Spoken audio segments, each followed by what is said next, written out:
Hello दोस्तों, स्वागत है आपका अपने यूट्यूब चैनल कुल बॉय कुलबीर में।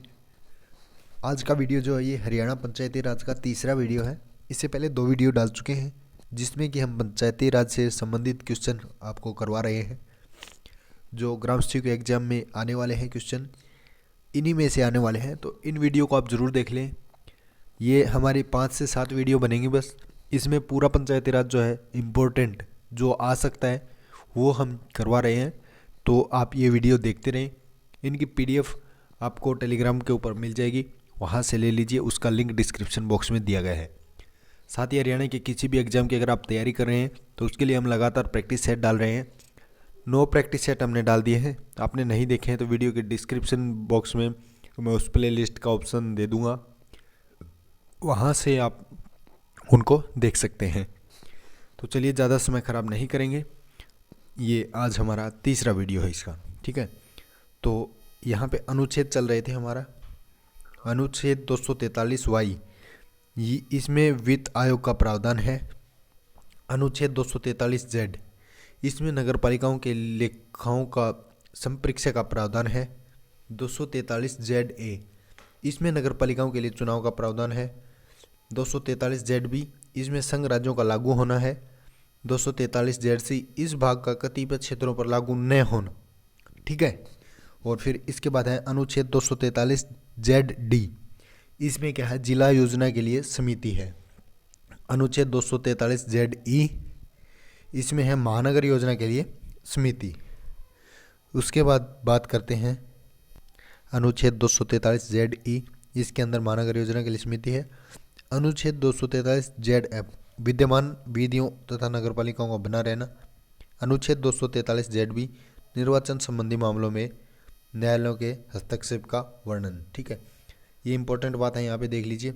नगर पालिका में 243P से लेकर 243ZG तक अनुच्छेद है, ये आपने याद रखना है, ठीक है।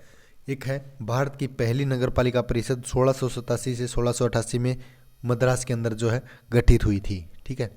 वर्ष 1726 में नगर पालिका परिषद की स्थापना बम्बई व कलकत्ता दोनों में हुई थी, ठीक है। बम्बई और कलकत्ता में 1726 के अंदर, ठीक है। उसके बाद बात करते हैं स्थानीय स्वशासन। यहाँ पे देखिए, ग्रामीण क्षेत्र की बात करें और शहरी क्षेत्र की बात करें तो सबसे पहले ग्रामीण क्षेत्र के अंतर्गत क्या क्या आता है। सबसे पहले आती है ग्राम पंचायत, फिर आती है पंचायत समिति और फिर आता है जिला परिषद, ठीक है। ऐसे ही अगर शहर नगरीय क्षेत्र की बात करें तो सबसे छोटी जो शहर की होती है वो नगर निगम, फिर नगर पालिका, फिर नगर पंचायत है, ठीक है। तो ऐसे ही भाग होते हैं ये, ठीक है, स्थानीय स्वशासन के। यहाँ पे देखिए, भारत में स्थानीय स्वशासन का जनक किसको बोलते हैं, लॉर्ड रिपन को। इम्पोर्टेंट है, लॉर्ड रिपन जो है स्थानीय स्वशासन के जनक हैं। लॉर्ड रिपन ने वर्ष 1882 में स्थानीय स्वशासन का मैग्ना कार्टा प्रस्तुत किया था, ठीक है। इसके बाद देखिए, भारत में 8 प्रकार के शहरीय स्थानीय शासन है। 8 प्रकार के कौन से हैं? सबसे पहले है नगर पालिका परिषद, ठीक है। उसके बाद है नगर पालिका, फिर है अधिसूचित क्षेत्र समिति, फिर है शहरी क्षेत्र समिति, फिर है छावनी बोर्ड, फिर है शहरी क्षेत्र समिति, फिर है पतन्यास, फिर है विशेष उद्देश्य हेतु अभिकरण। तो ये बात पूछी जा सकती है कि भारत में कितने शहरी स्थानीय शासन है, तो 8 है, ठीक है। उसके बाद है नगर निगम में 3 प्राधिकरण होते हैं। नगर निगम जो होती है उसमें 3 प्राधिकरण होते हैं। कौन कौन से? पहला है परिषद, फिर स्थायी समिति और फिर होते हैं आयुक्त, ठीक है। वर्तमान में हरियाणा में कुल कितनी नगर निगम है? 11 नगर निगम है, ठीक है। उसके बाद बात करते हैं नेक्स्ट की, पंचायती राज के उद्देश्य क्या है, ठीक है। यहाँ पे देखिए, जो सत्ता को प्रत्यक्ष रूप से ग्रामवासियों को सौंपना ताकि जन सहभागिता द्वारा गांव का विकास किया जा सके, ये पंचायत का उद्देश्य होता है दोस्तों। फिर है पंचायती राज व्यवस्था व विकेंद्रित योजना प्रणाली द्वारा प्रशासन को आम जनता की जरूरतों और आकांक्षाओं से जोड़ने का प्रयास करना। फिर है समाज के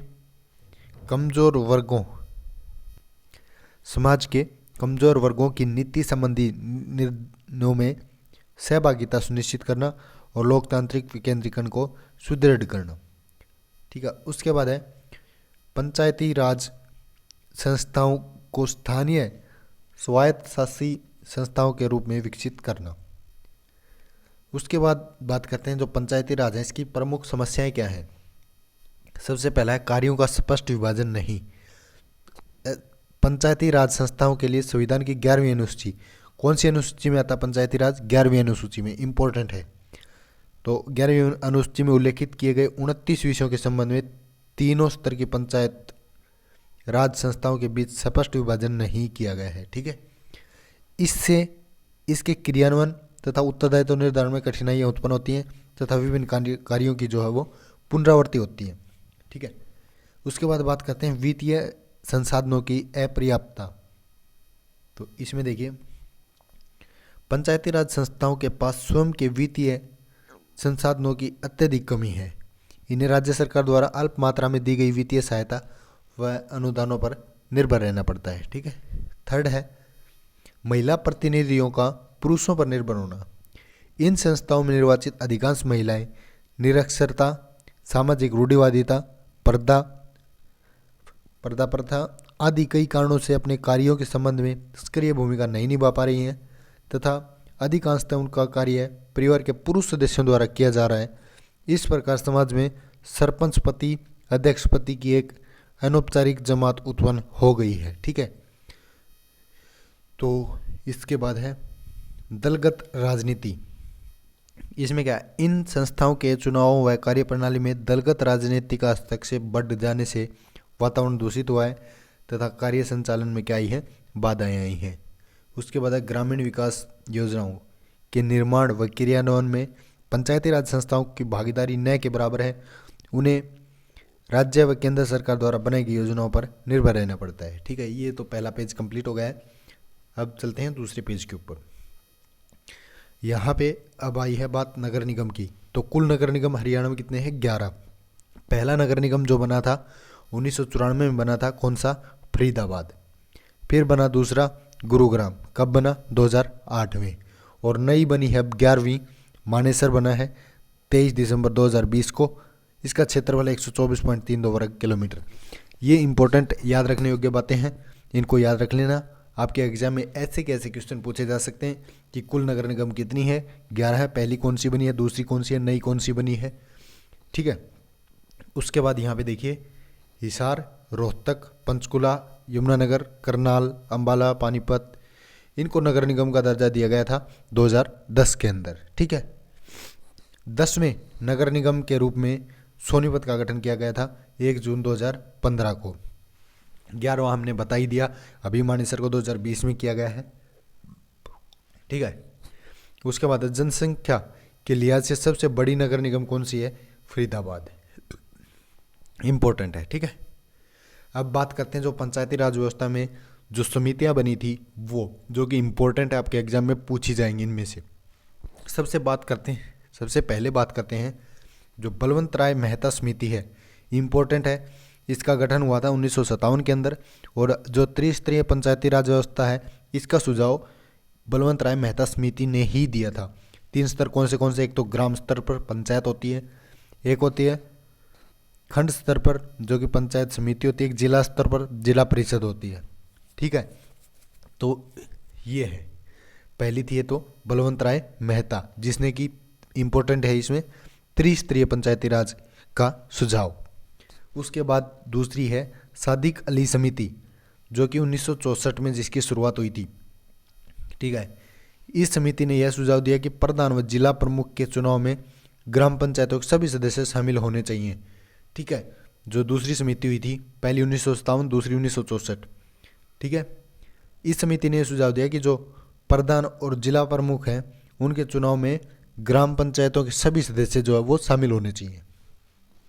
उसके बाद तीसरी हुई थी गिरधारी लाल व्यास समिति, जो कि 1973 में, पता होना चाहिए, पहली 57 में, दूसरी 64 में, तीसरी 73 में। ठीक है, उसके बाद है ग्रामीण विकास की मजबूत कड़ी के रूप में जिला परिषद का गठन होना चाहिए। पंचायती राज व्यवस्था को पर्याप्त वित्तीय संसाधन उपलब्ध होने चाहिए। ठीक है, उसके बाद एक इम्पोर्टेंट और है अशोक मेहता समिति। ठीक है, ऑप्शन 4 अशोक मेहता समिति, जिसका कि गठन हुआ था 1977 के अंदर। प्रमुख सुझाव जो है पंचायती राज व्यवस्था का स्वरूप द्विस्तरीय हो, जिला स्तर पर जिला परिषद तथा मंडल स्तर पर मंडल पंचायत हो। उसके बाद सेकंड, जिला परिषद मुख्य कार्यकारी संस्था हो तथा सामाजिक अंकेक्षण जिला स्तरीय संस्था द्वारा हो। तीसरा है, राजनीतिक पार्टियों को सभी स्तर पर चुनाव लड़ने की अधिकार प्राप्त हो। और चौथी है, 4 वर्षीय कार्यकाल का सुझाव। ठीक है, उसके बाद बात करते हैं हनुमंत राव समिति, ये 1982 के अंदर बनी। इसने जो सुझाव दिया वो क्या था, पंचायती राज संस्थाओं में स्थानीय भागीदारी अधिक से अधिक होनी चाहिए। ठीक है, उसके बाद है GVK राव समिति 1985। ठीक है, उसके बाद है लक्ष्मीपाल सिंघवी समिति। ठीक है, यहाँ पे बात करें पहले GVK राव समिति जो कि 1985 में हुई थी। इसका सुझाव क्या था, प्रत्येक जिला परिषद पर जिला विकास आयुक्त की नियुक्ति होनी चाहिए। और दूसरा था, पंचायती राज संस्थाओं के चुनाव समय पर होने चाहिए। ठीक है, उसके बाद जो 7वीं थी आपकी लक्ष्मीपाल सिंघवी समिति 1986 में हुई। इसका प्रमुख सुझाव क्या था, इसका प्रमुख सुझाव था पंचायती राज व्यवस्था को संवैधानिक दर्जा मिले, ग्राम सभा का गठन किया जाए, पंचायतों को ज़्यादा आर्थिक संसाधन उपलब्ध कराए जाए। ठीक है, उसके बाद थी एक PK थुग्गन समिति जो कि 1988-89 में हुई। इसका सुझाव था पंचायती राज संस्थाओं को संवैधानिक दर्जा मिले। ठीक है, और फिर था एक जिला नियोजन स्तर पर राजनीतिक एवं प्रशासनिक व्यवस्था लागू की जाए। और थर्ड था, पंचायती राज संस्थाओं के चुनाव नियमित करवाए जाएं। ठीक है, उसके बाद 9वीं थी हरलाल सिंह वर्रा समिति। इसका गठन 1990 में हुआ। इसका सुझाव था कि पंचायत राज संस्थाओं द्वारा दिए जाने वाला अनुदान की राशि बढ़ाई जाए। ठीक है, तो दोस्तों ये था आज का वीडियो। कैसा लगा कमेंट करके ज़रूर बताएं। अगले वीडियो में 2 पेज और आपको करवाएंगे, तो अब 2 से 3 वीडियो और बनेंगी, ज़्यादा नहीं बनेंगी। आपका पूरा का पूरा जो पंचायती राज का पार्ट है वो कंप्लीट हो जाएगा।